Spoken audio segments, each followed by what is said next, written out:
Hello dear audience, আপনাদের সবাইকে স্বাগতম দ্য সকারিস্টার নতুন ভিডিওতে। আজকের ভিডিওতে আমরা কথা বলবো ফিফা ক্লাব ওয়ার্ল্ড কাপের কোয়ার্টার ফাইনালের শেষ ম্যাচ নিয়ে, যেখানে লড়াই করেছে 2024 ইউসিএল ফাইনালের চ্যাম্পিয়ন রিয়াল মাদ্রিদ এবং রানার্স আপ বরুসিয়া ডর্টমুন্ড।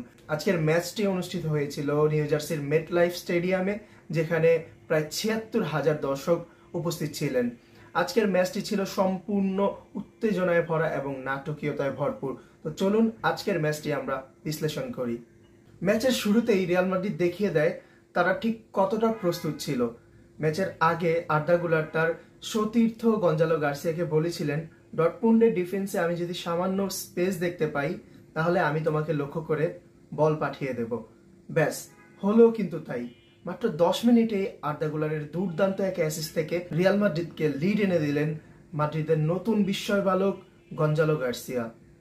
তারপর দ্বিতীয় গোলটি আসে ফ্রান গার্সিয়ার পা থেকে। এই গোলটি আসে আর্নল্ডের ক্রাউন ক্রস থেকে এবং ক্রসটি ছিল দেখার মতো। প্রথমার্ধে রিয়াল পুরো ম্যাচের রিদম নিয়ন্ত্রণ করছিল। তাদের মিডফিল্ডে চুয়ামেনি, আর্দা গুলাররা অসাধারণ পারফর্ম করে। ডর্টমুন্ড বেশ কয়েকবার কাউন্টার অ্যাটেম্প করলেও রিয়ালের ডিফেন্স ছিল কঠিন প্রাচীরের মতো।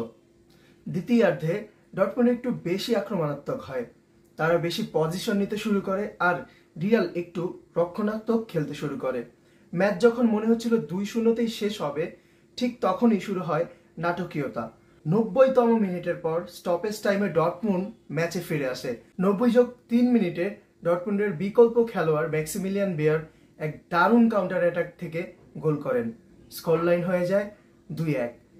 90+4 মিনিটে মাত্র 1 মিনিট পরেই এমবাপ্পে একটি বাইসাইকেল ভলিতে গোল করে রিয়ালের লিড আবার 3-1-এ নিয়ে যান। এটা নিঃসন্দেহে ম্যাচের সেরা মুহূর্ত ছিল, কিন্তু এখানেই শেষ নয়। 90+6 মিনিটে রিয়ালের ডিফেন্ডার ডিন হুইসেন ফাউল করে বসেন ডি বক্সের ভেতরে। রেফারি সরাসরি পেনাল্টি দেন এবং হুইসেনকে দেখান লাল কার্ড। যেই লাল কার্ড হয়তো রিয়াল মাদ্রিদকে সেমিফাইনালে খুব বেশি ভোগাতে পারে। ডর্টমুন্ডের স্ট্রাইকার সিরহু গিরাসি তখন পেনাল্টি শট নিয়ে গোল করে বসেন। স্কোর হয়ে যায় 3-2। পুরো স্টেডিয়ামে তখন শ্বাসরুদ্ধকর উত্তেজনা। 90+8 মিনিটে ডর্টমুন্ডের আরেকটি দারুণ সুযোগ তৈরি হয়েছিল।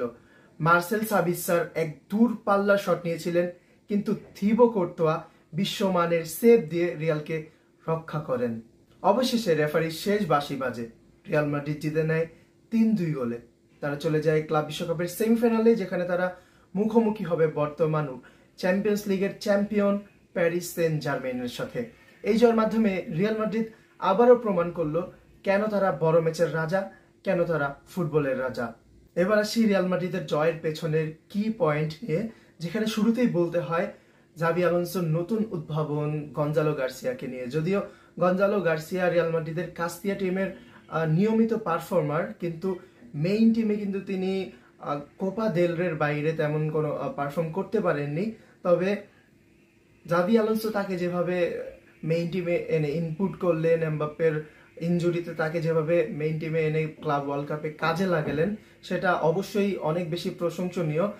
এখানে জাভি আলোনসো কিন্তু এমবাপ্পে ফুল ফিট থাকার পরেও ডর্টমুন্ডের সাথে গঞ্জালো গার্সিয়াকে স্টার্ট করিয়েছেন, যেটা জাভি আলোনসোর একটা ট্যাকটিক্যাল এক্সিলেন্সি বলতেই পারি আমরা। এরপর বলতে হয় ফ্রান গার্সিয়াকে নিয়ে, যার কাছে আমাদের এত বেশি প্রত্যাশা তো কোনোভাবেই ছিল না। আসলে জাভির ম্যাজিক্যাল টাচ হয়তো তাকে পুরোপুরি পরিবর্তন করে দিয়েছে। আমার মনে হয় মার্সেলোর আত্মা হয়তো তার উপর ভর করেছিল ম্যাচের মধ্যে।